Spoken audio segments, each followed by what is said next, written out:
Hello বন্ধুরা, আজকে তোমাদের সামনে নতুন একটা ডিআইওয়াই নিয়ে হাজির হয়ে গেছি। তো এই ডিআইওয়াইটা হলো ওল্ড গ্লাস জার ডিআইওয়াই। তো আমি প্রথমেই একটা ওল্ড গ্লাস জার নিয়ে নিয়েছি আর তার সাথে কিছু কালার নিয়ে নিয়েছি, ব্ল্যাক আর ইয়েলো।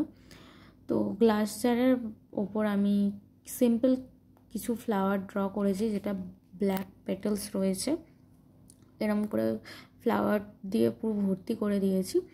আর মাঝখানে ইয়েলো ডট দিয়েছি, যাতে ব্ল্যাকের সাথে ইয়েলোটা ফুটে ওঠে ফ্লাওয়ারটা। তারপরে জুট রোপ নিয়েছি আর ফেভিগাম আঠাটা নিয়েছি।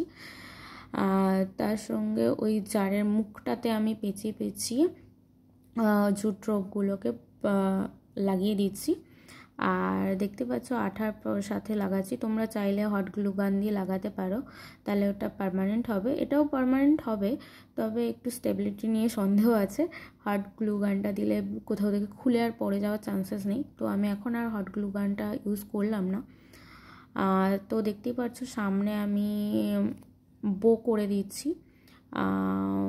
বোটা করতে একটু সমস্যা হচ্ছিল, অ্যাকচুয়ালি আমি নটগুলো বুঝতে পারি না ঠিকঠাক। তো ফাইনালি বোটা করে ফেললাম আর একটু আঠা দিয়ে দিলাম।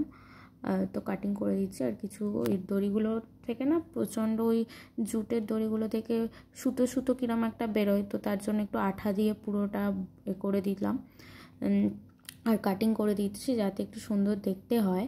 তারপরে হ্যাং করব বলে ভেবেছিলাম এটাকে, তো হ্যাং করার জন্য উপর দিয়ে একটা জুটের রোপ আবার দিয়ে দিচ্ছি, যাতে হ্যাং করতে পারি কোথাও। তো দেখতে পাচ্ছ আমার এখানে প্রায় আঠা দিয়ে কাজটা কমপ্লিট হয়ে গেছে, জুট রোপের যে কাজটা। তারপরে এখানে মানি প্ল্যান্ট দিয়ে দিয়েছি ভেতরে আর জল দিয়ে দিয়েছি। আর দেখতে পাচ্ছ এটা এখনই ধরে দেখাচ্ছি, তো খুলেও পড়ছে না, আশা করছি পড়বে না, স্টেবিলিটিটা ঠিকঠাকই আছে। তো ওভারভিউটা দিয়ে দিলাম, কেমন হয়েছে কমেন্টে জানিও। তো thanks for watching this video. Take love and tata, bye by.